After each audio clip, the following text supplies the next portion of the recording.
Hey, this is Thinker Thunker. Remember this clip? As the story goes, this couple is hiking this old logging road up in Mission, BC, and they spy this guy way down by the lake doing something. Who knows what? Well, I found a couple of interesting things about this. One, it doesn't appear he's alone. And two, he does something that I don't believe any human on the planet can do. So stick around, and I'm going to stabilize this thing, zoom in, enhance it, and we'll take a closer look.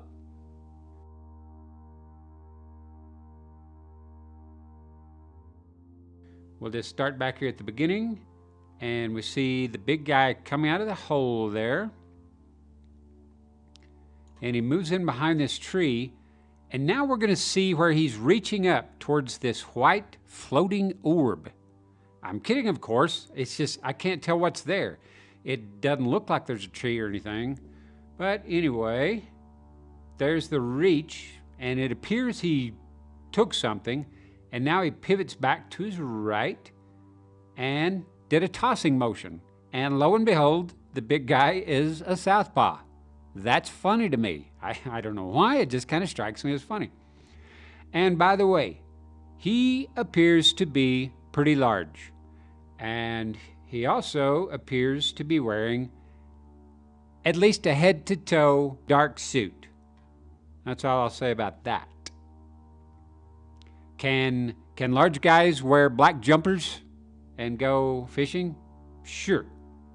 Okay, so now he moves back over towards the hole. And, you know, I am not saying that this is a Bigfoot, but see this? That is a big foot. I don't care what you say. Now he steps off into this hole, and look how he does it.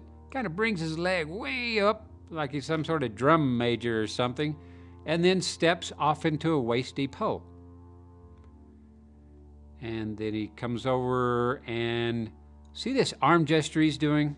The first time I was scrubbing through here, I thought, oh, well, it is just some hiker, camper, fisherman, or whatever.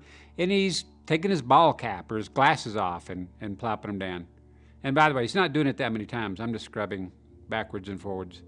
And then he did something kind of odd. He came on over and repeated the gesture.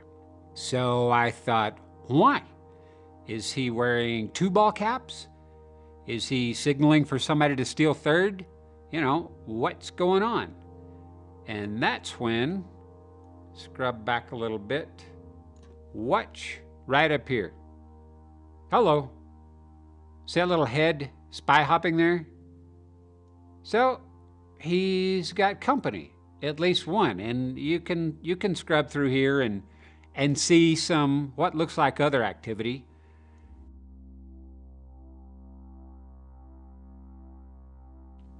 So what is this beyond human capability thing I was talking about? Well, I'll show you. Watch him step off into this hole. He raises his leg all the way up, and then he just sort of drops. Watch how this knee drops to a 45, and then he falls all the way down waist deep. And look what he forgot back here behind him.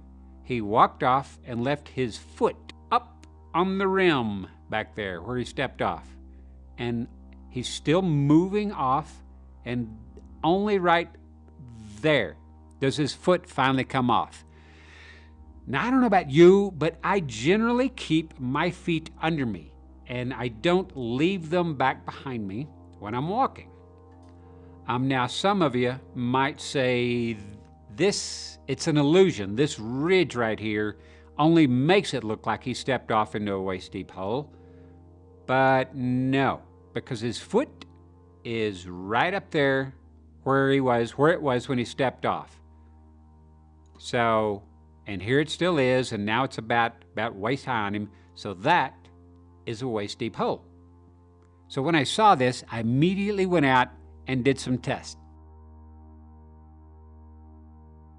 Okay, so for my first test, I'm going to just step off 3 steps at once, and I'm going to try to keep my trailing foot back on the back step just like the big guy did.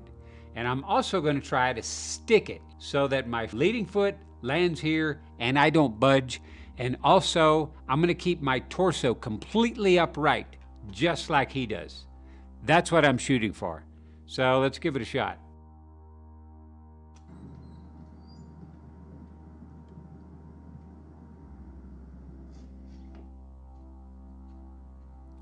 That's pretty much a fail. Let's look at that. So here I go. That's me trying to keep this foot back there. There's no way in the world. You try it. Go step off 3 steps and see if you can keep your back foot on this step. There's no way. And another thing, my torso, yeah, I'm almost doubled over here. Remember he is completely upright. So on to the next test. Oh, and also it took me 1, 2, 3, yeah.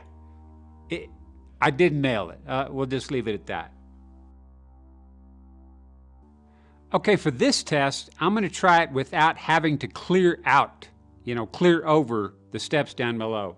And what I'm gonna do is, you're gonna see me hike my one leg up, my knee up high like he did, and then just try to kind of fall into it with my trailing leg kind of bent in a 45 the way his does. So here, let's just see how this goes. And also, I wasn't willing on this test to just walk off like he does. I'm gonna do it from a standstill. There's the hike, and another fail. And let's look at that again. So you can see my leg going up there like his, and this leg is gonna bend down into a 45 the way he does, and he just kind of falls off into the hole. But remember, his torso stays perfectly upright, and look, I am bent over there, and even without having to go out over extra steps, it still took me 2 or 3 steps to stop the momentum. Oh, and also, that's just knee high for me again. So maybe 1, 2, 3, 4, 5, maybe about 6 of these railroad ties. Maybe I would have to step off that many, and no, I'm not gonna do it. Okay, time for a little side-by-side comparison, me against the big guy. And I've got my leg hiked up like his, and my trailing leg is gonna drop into this 45, and watch, he just falls off into the hole now. I mean, it's the oddest thing. And look, he sticks it. He doesn't take another step, and his foot is still back from where he stepped off, and I'm stumbling off into a pinto over here. Also, his torso remains perfectly upright. His arms don't fly out, and I'm just flailing all over the place, And yet again, I'm only stepping off something half as tall as he is. There's no way I would step off something way up here. So now, if you ask me to just wildly speculate, okay, so what are we looking at?